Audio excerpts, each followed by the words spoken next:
మామిడి తోటలో చిలుకలు వాలి మామిడికాయలను కొరుకు తింటాయి. ఆ మామిడికాయలే చిలుక ఆకారంలో మారితే అది వింతగా ఉంటుంది. కడప జిల్లా చక్రాయపేట మండలం ముద్దప్పగారిపల్లెలో సిద్ధారెడ్డి అనే రైతు తోటలో 2 మామిడికాయలు చిలుకల రూపంలో దర్శనమిచ్చాయి. చిలుక ఆకారంలో ముక్కు, తోక ఉండడంతో ప్రత్యేక ఆకర్షణగా నిలుస్తున్నాయి.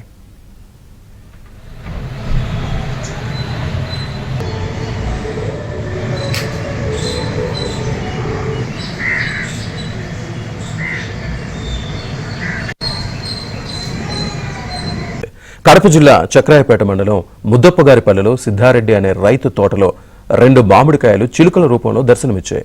చిలుక ఆకారంలో ముక్కు, తోక ఉండడంతో ప్రత్యేక ఆకర్షణగా నిలుస్తున్నాయి.